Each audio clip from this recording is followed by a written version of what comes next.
дараагийн мэдээг танилцуулъя. Охид эмэгтэйчүүд дэлхийн хүн амын 49%-ийг эзэлж байгаа. За тэдний хувьд эрчүүдтэй харьцуулахад илүү урт хугацаанд амьдардаг гэсэн ийм судалгаа байдаг ч гэсэн тэдний эрүүл мэндийн нөхцөл байдал нь төдийлөн сайн биш байгааг судалгаагаар тогтоож гарсан байна. За эмэгтэйчүүд охидуудын хувьд амьдралынхаа 25%-ийг эрүүл мэндийн хувьд таагүй, за эсвэл хөгжлийн бэрхшээлтэй амьдралаар өнгөрөөдөг болох нь судалгаагаар тогтоосон. За эмэгтэйчүүдийн хувьд хүүсээс шалтгаалan олон төрлийн өвчлөмтгий байдгийн байна. За тухайлах юм бол эмэгтэйчүүд эндометриз, цэвэршилт, өндөг өвчтний полистрик хам шинж, за зарим төрлийн хорт хавдар зэрэг хүүсийн онцлогоос шалтгаасан өвчнөөр өвчлөдөг байна. За тайланд дурдсанаар эмэгтэйчүүд жил бүрд нийтдээ 75 сая орчим жилийн эрүүл амьдралын хэм маягаа алддаг болох нь тогтоож байгаа. За энэ нь бол нэг эмэгтэй хүн жилдээ 7 хоногт бол эрүүл мэндийн алдагдaltaй байдагтай тэнцэж байгаа юм байна. За хүүсийн онцлогоос шалтгаалan 5 онцлог өвчин тусдаг болох нь харагдсан. За үүнд бол эндометриоз,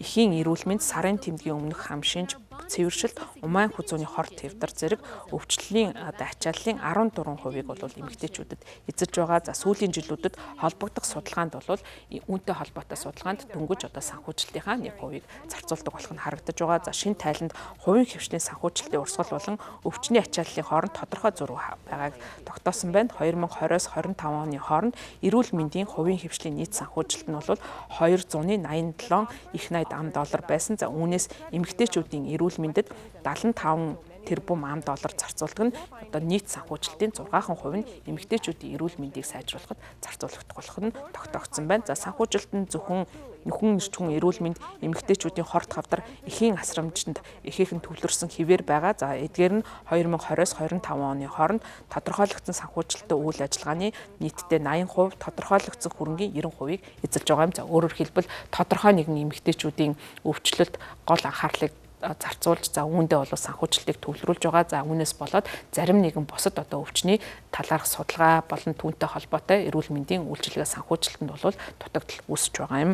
За харин эсвэргээрээ эндометриоз, цэвэршилт, өндөгний полистрик хам шинж, сарын тэмдгийн эрүүл мэнд зэрэг өндөр тархалттай эмэгтэйчүүдэд зөвхөн тусдаг энэхүү өвчнүүдийн талаар эрүүл мэндийн төсвийн 2-оос бага хувийг эзэлж байгаа нь анхаарал татаж байгаа юм. За эмэгтэйчүүдийн эрүүл мэндэд ороосон хөрөнгө оруулалт харьцангуй бага хэвээр байгаа. Цөөн хэдэн эмчилгээний салбарт төвлөрсөн байна. За энэ талаар Дэлхийн эдийн засгийн форум болон Босны зөвлөх групп шинэ тайландаа дурдсан. За тайланд дурдсанаар эмэгтэйчүүдийн эрүүл мэндэд ороосон хөрөнгө оруулалт хувийн хвшлийн эрүүл мэндийн нийт хөрөнгө оруулалтын ердөө 6%-ийг эзэлж байгаа.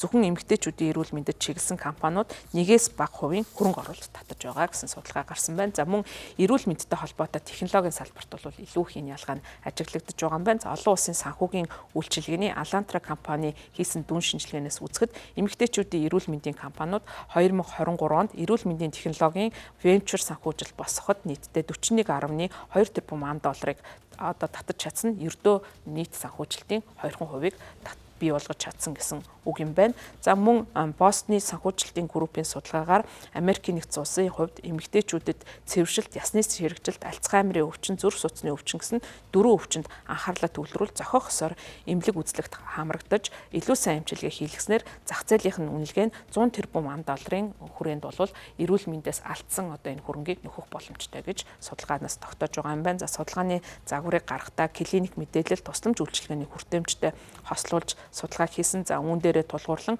хөрөнгө оруулалтыг ямар байдлаар хуваарлагдсан байгааг судалсан байна. За үүний үр дүнд нийгмийн эрүүл мэндийн салбарт эмэгтэйчүүдэд зарцуулах хөрөнгө хомсдолтой байгаа нь түүхэн хэмжээнд зах зээлийн үр ашиггүй байдлыг бий болгож байгаа гэж тайланд дурдсан байна. За мөн тайланд хөрөнгө оруулалт инновацийг гол төлөвлөх хүч гэж үзэж байгаа. Цаашдаа хөрөнгө оруулалт инновацийг нэмэгдүүлснээр эмэгтэйчүүдийн эрүүл мэндийг хамгаалах боломжтой болж байгаа юм байна. За эмэгтэйчүүдийн эрүүл мэндийг бүрэн боломжтойгоор хэрэгжүүлэхийн тулд салбар дундын удирдлага маш чухал шаардлагатай. За дээрээс нь бол нотлохоонд суурилсан хөрөнгө оруулалтыг хийх шаардлага үүсэж байгаа юм. За харамсалтай нь бол эрүүл мэндийн судалгаанд хамрагдаж байгаа ихэнх хамрагдцыг бол эрэгтэйчүүд бүрдүүлж байгаа. За тухайлах юм бол Харвардын ангаахны их сургуулиас 302 мянган оролцогчдыг оролцуулсан нийтдээ 1433 клиник туршилтыг хийж үзсэн юм байна. За энэхүү туршилтаас үзэхэд эмэгтэйчүүд дунджаар оролцогчдын ердөө 41.2%-ийг эзэлж байгаа гэсэн ийм судалгаа гарсан байна. За өөрөөр хэлбэл